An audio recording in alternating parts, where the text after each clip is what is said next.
మన తెలంగాణలో మొట్టమొదటి ఫ్యాక్టరీ అవుట్లెట్ మన ముకుంద జ్యువెలర్స్ లో లైట్ వెయిట్ ఆభరణాలు కలెక్షన్స్ ఎన్నెన్నో అన్ని జ్యువెలరీస్ పై VA కేవలం 2 to 12% మాత్రమే. విచ్చేయండి ముకుంద జ్యువెలర్స్. వేదికను అలంకరించిన పెద్దలు, అలాగే నిరంతరం శ్రమిస్తూ పార్టీ పునాదులు గట్టిగా చేస్తూ పార్టీని అధికారంలోకి తీసుకురావాలని చెప్పి తహతలాలు నిత్యం కష్టపడుతున్న నా కార్యకర్త ప్రజాపాలనని ఆయన ప్రజలకు చెప్పుకుంటూ తిరుగుతున్నాడు. కానీ అది ప్రజావంచక పాలన అనేది భారతీయ జనతా పార్టీ ద్వారా ప్రజలందరూ కూడా కోరుకుంటున్నటువంటి ఆ మాటను భారతీయ జనతా పార్టీ నోటి ద్వారా ప్రజలకు తెలియజేస్తున్నటువంటి సందర్భం ఇది. ప్రజాపాలన వారోత్సవాలు చేసుకుంటూ ప్రజల సొమ్ముతో ఆడంబరాలు చేయొచ్చు. మంత్రులు, ముఖ్యమంత్రి, అక్కడ ఉన్నటువంటి కార్పొరేషన్ చైర్మన్లు, ఎమ్మెల్యేలు అందరూ కూడా విదేశీ పర్యటనలు ఎన్ని చేశారంటే ఒక సంవత్సరం బడ్జెట్ అన్ని విదేశీ పర్యటనలకే సరిపోయే విధంగా వారందరూ కూడా తిరిగారు. కొన్ని కమిటీలు వేస్తూ అందరినీ విదేశాలు తిప్పుతూ తెలంగాణ రాష్ట్రం గ్లోబల్ సమ్మిట్గా రైజింగ్ 1 అని చెప్పి ఇవాళ ముందుకు తీసుకెళ్దాము, మీరు వెళ్ళి వివిధ విదేశాల్లో తిరిగి అక్కడ ఉన్న ఏంటో చూసి రమ్మని పంపిస్తే వారు తెచ్చింది ఏమీ లేదు, చూసి ఇక్కడ చేసింది ఏమీ లేదు. పేపర్లలో ప్రకటనలకు మాత్రమే పరిమితమైనటువంటి రేవంత్ రెడ్డి గారు ఒక్కసారి ఆలోచించారు. 3 లక్షల బడ్జెట్ని మీరు శాసనసభ ద్వారా బడ్జెట్ ప్రవేశపెట్టారు. ఈ బడ్జెట్లో యాక్చువల్ రిసిప్ట్స్ ఎంత, మీరు ఫ్యూచర్కు ఎంతైతే మేము ఈ లాభాలని చేయగలుగుతాం, ఆ లాభాలు ఇన్ని లక్షలు ఉంటుందని చెప్పి మీరు చెప్తూ యాక్చువల్ రిసిప్ట్స్ 1,50,000 ఉంటే అలాంటిది 3 లక్షల కోట్లకు బడ్జెట్ ప్రవేశపెట్టారు. ప్రవేశపెట్టిన బడ్జెట్లో విద్యకెంత, వైద్యంకెంత, బడుగు బలైన వర్గాలకెంత, వివిధ శాఖలకెంత, అడ్మినిస్ట్రేషన్కెంత అనేది ఒక్కసారి మీరు ప్రజలకు తెరిచిన పుస్తకంలాగా చూపెట్టే ధైర్యం ఉందా అనేది నేను ఈ వేదిక మీద నుంచి మీకు ఛాలెంజ్ చేస్తున్నాను. నేను ఒక్కసారి మీరు పెట్టిన బడ్జెట్ని కనీసమల్లా 80% అన్నా మీరు చేరుతున్నారా అనేది ఒకసారి తెలుసుకోండి. ఉన్న ఆదాయం 1,50,000 కోట్లయితే ఈ తెలంగాణ ప్రజలకు 3 లక్షల కోట్లని మీరు చూపిస్తున్నారు. సరే, ప్రొజెక్షన్ మీరు తీసుకోవచ్చు, ఈ వ్యవస్థ మీద ఇంత సంపాదిస్తాం, ఇలా చేస్తామంటే మీరు సంపాదించేది 2 శాఖల ద్వారా సంపాదిస్తున్నారు. ఒకటి మద్యం, రెండవది రిజిస్ట్రేషన్. ఈ రెండు కూడా లేని ప్రజలకు, బిలో పవర్టీ లైన్లు ఉన్నవారికి నష్టం జరిగే పరిస్థితికి తీసుకొస్తున్నారు తప్ప వారి ఆదాయం మీదనే ఈ రాష్ట్ర ప్రభుత్వాన్ని రన్ చేస్తున్నారు తప్ప వేరేది ఏం లేదు. మీరు ఇచ్చిన హామీలు ఏవి ఇప్పటి వరకు నెరవేర్చలేదు. ఒక్క ఫ్రీ బస్సు ఇచ్చారు, కనీసం మగవాళ్ళు పోవడానికి కాదు కదా, ఆడవాళ్ళు పోవడానికి కూడా బస్సులు కనీసము కూర్చుండడానికి జాగలేని పరిస్థితికి తీసుకొచ్చారు. ఆర్టీసీ ఆదాయం మీద గండి కొట్టారు. ఆర్టీసీకి ప్రభుత్వం ద్వారా ఇవ్వాల్సిన బకాయిలు ఇప్పటి వరకు ఇవ్వలేదు. ఇకపోతే మీరు ఇచ్చినటువంటి రేషన్ కార్డులు, ఈ రేషన్ కార్డులకు కూడా మీటర్కు, ఆధార్ కార్డుకు, ఇంటికి లింకు పెట్టి రేషన్ కార్డులు ఇస్తే సగం మందికే రేషన్ కార్డులు వచ్చినాయి. ఇకపోతే మీరు ఇచ్చింది మిగతాది రుణమాఫీ. రైతులందరికీ కూడా ఒక్కింటి మీద భార్యాభర్తలు తీసుకుంటే, క్రాప్ లోన్ తీసుకుంటే వాళ్ళిద్దరు భార్యాభర్తలు కదా, ఆ కుటుంబానికి మొత్తం 2 లక్షల మించి ఇవ్వమని చెప్పి మీరు 40% మాత్రమే రుణమాఫీ చేశారు. ఇది రైతులకు తెలియదని అనుకుంటున్నారు. ఇకపోతే 5 సీజన్లు రైతు భరోసా ఇవ్వాల. 2023 డిసెంబర్ 3వ తారీఖు నాడు రిజల్ట్ వస్తే 9వ తారీఖు నాడు ప్రమాణ స్వీకారం చేసిన మీరు ఈ రోజుకి ఇప్పటికీ 2 సంవత్సరాలు పూర్తయింది. ఈ 2 సంవత్సరాలు పూర్తయితే 5 సీజన్లు వచ్చినాయి. 2023 ఒకటి, 2024లో 2, 2025లో మళ్ళీ ఇప్పుడు 2 వస్తున్నాయి. 5 సీజన్లో మీరు వేసింది ఒకసారి రైతు భరోసా వేసిరు. ఇకపోతే రైతు బోనస్ అని చెప్పారు. సన్న బియ్యంకి మాత్రమే ఇస్తున్నారని అంటున్నారు, కానీ ఆ సన్న బియ్యం కూడా ఒకసారి రైతు బోనస్ వేసిరు. 4 సీజన్లు సన్న బియ్యం అయితే 1 సీజన్ మాత్రమే సన్న బియ్యం కేసిరు. ఇకపోతే మీరు చేసింది ఏమది అని అడిగితే ఏమీ లేదు. మరి ఇది ప్రజాపాలననా, ప్రజా వంచక పాలననా అనేది మీరే రేవంత్ రెడ్డి గారు గ్రహించాలా.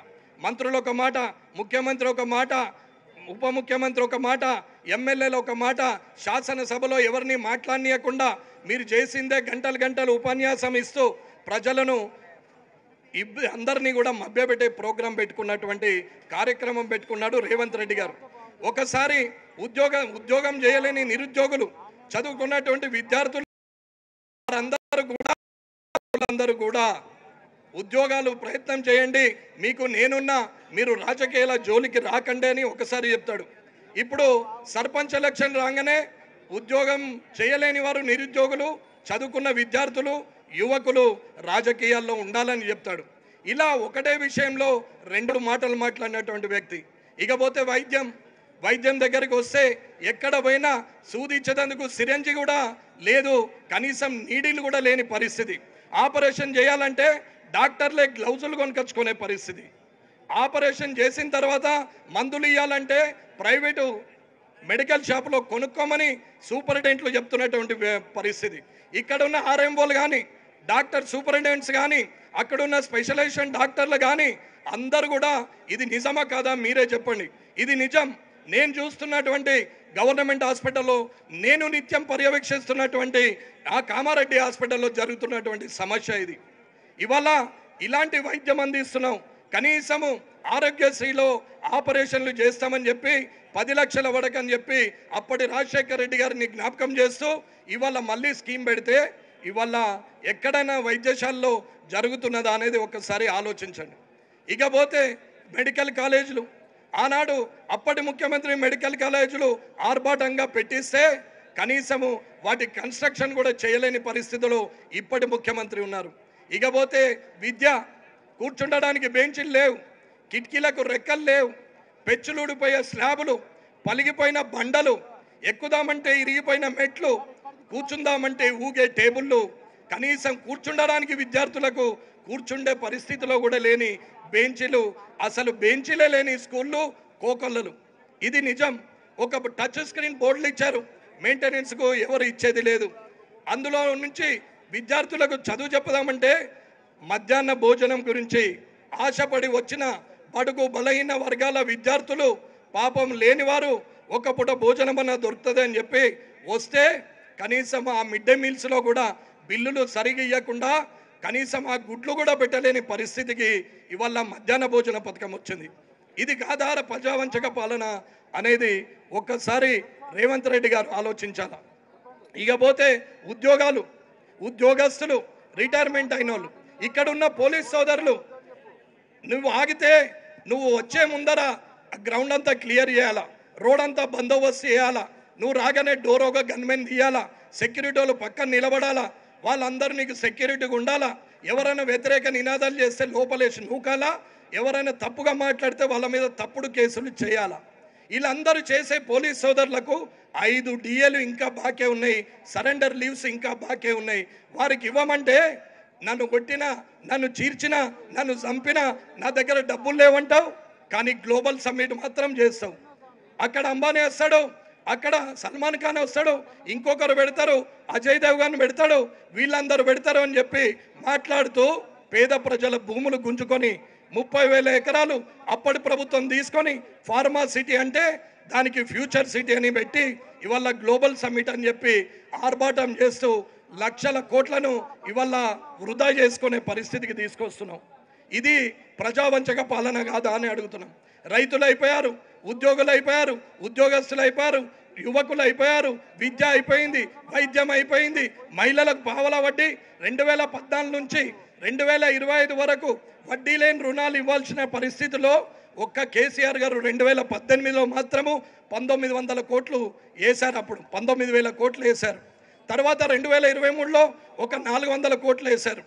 ఓడిపోయిన తర్వాత ఈ రేవంత్ రెడ్డి గారు వచ్చి నిన్నగాక మొన్న వేసినటువంటి 1100 కోట్లను మొత్తము వడ్డీ లేని రుణాలు మా అక్క చెల్లెళ్ళకి ఇస్తున్నామంటున్నారు. మొత్తం ఇచ్చింది 3 సంవత్సరాలు, ఇవ్వాల్సింది ఇంకా 8 సంవత్సరాలు. 8 సంవత్సరాలుగా వడ్డీ లేని రుణాలు లేకుండా ఇవాళ వడ్డీ కడుతూ బ్యాంకుల చుట్టూ తిరిగే మా అక్క చెల్లెళ్లను మోసం చేసినట్టు కాదా అనేది ఒకసారి ఆలోచించాలా. ఇకపోతే కళ్యాణ్ లక్ష్మి, షాదీ ముబారక్, కళ్యాణ్ లక్ష్మికి 2 లక్షలు ఆగితే తులం బంగారం అని మాట్లాడిండు. మేమొస్తే తులం బంగారం అని చెప్పినాం. 2 లక్షలు మాత్రమే ఇచ్చినాం. ఇదే చేతితో, ఇదే కామారెడ్డి నియోజకవర్గంలో నేను నా చేతితో ఇప్పటి కనీసము 1500 2000 మందికి ఇంచుమించుగా నేను సీఎంఆర్ఎఫ్ చెక్కులు ఇస్తే ఒక్క చేతితో ఒక్క తులం ఇచ్చిన పాపాన పోలేదు. అది నీ ప్రభుత్వం, అది నువ్వు మోసం చేయలేదా అనేది నువ్వు ఆలోచించు. ఇకపోతే సీఎంఆర్ఎఫ్ ఏమో రాజకీయ నాయకుల కుటుంబాలకు, ఎమ్మెల్యేలకు, దగ్గరి మిత్రులకు, బంధువులకు 3-4 లక్షల రూపాయలు రికమెండ్ చేసి సీఎంఆర్ఎఫ్ ఇస్తారు. కానీ అదే పేద ప్రజలు, నిన్ను నమ్మి ఓటేసిన ప్రజలు, లేనివారు 1-2 లక్షలు పెట్టి, క్యాన్సర్ వస్తే 5 లక్షలు పెట్టి, భూమి అమ్ముకొని, ఇల్లు అమ్ముకొని, మెడల పుస్తలు అమ్ముకొని, కనీసం ముక్కుపోగు కూడా లేకుండా దాన్ని అమ్ముకున్నటువంటి బడుగు బలైన వర్గాలు, లేనివారు వారికి 20,000, 30,000, ఎక్కువ 60,000. ఈ 60,000ను కూడా మీ కార్యకర్త ఇది నాకు అవసరం లేదు, ఈ 60,000 నాకు అవసరం లేదు, నేను 10 లక్షలు ఖర్చు పెట్టాని ఆయన కూడా చింపి పడేసినటువంటి పరిస్థితి. లేనివాడికి 20,000, అదే బంధుమిత్రులకు, రాజకీయ నాయకులకు 4 లక్షలు, 6 లక్షలు, సంవత్సరంకు 2 సార్లు ఇచ్చే పరిస్థితి ఉంది. ఇది ప్రజావంచన కాదా అని చెప్తున్నా. ఇలాంటి ఎన్ని ఉన్నాయో మీరు ఒక్కసారి ఆలోచించాలా. ఇవన్నీ కూడా చేసినాం. ఈ ఆఖరికి 3 లక్షల కోట్లు పెట్టినాం బడ్జెట్. 1% వేసుకుంటే కనీసం 3,000 కోట్లు.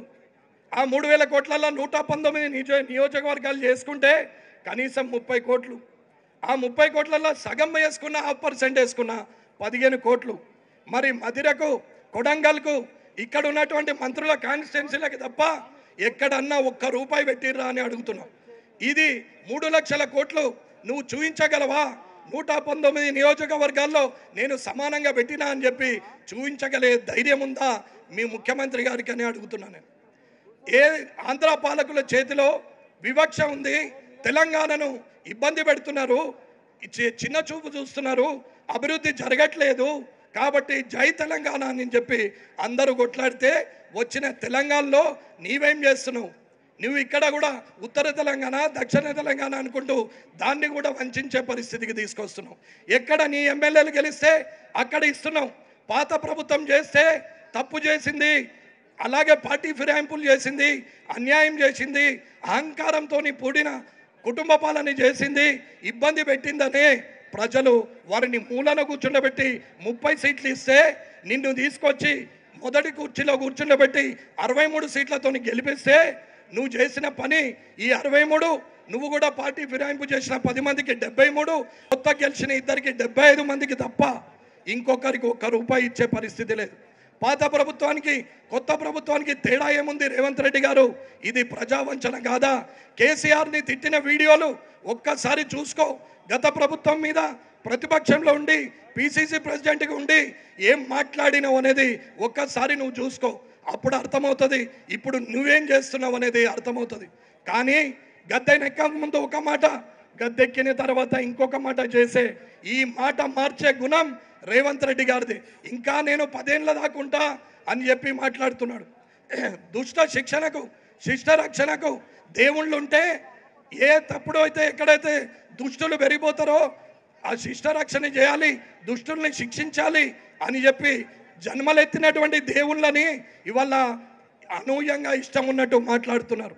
హనుమంతుని గురించి మాట్లాడతావు, శ్రీరాముని గురించి మాట్లాడతావు, శ్రీకృష్ణుని గురించి మాట్లాడతావు, పోచమ్మ, మైసమ్మ, ఎల్లమ్మ అని మాట్లాడతావు. నీ నోటికి అద్దుపు లేదు. కానీ రానున్న 3 సంవత్సరాల్లో నీ నోటికి తాళం వేస్తారు, నిన్ను తీసుకుపోయి మూల కూర్చుండబెడతారు. ఈ తెలంగాణ ప్రజలను తెలియజేస్తూ ఈ ప్రజావంచక పాలన విజయదుందుబి మోగించిన భారతీయ జనతా పార్టీ కార్యకర్తలందరికీ కూడా ధన్యవాదాలు తెలియజేస్తూ ముగిస్తున్నాను. జై హింద్, జై భారత్.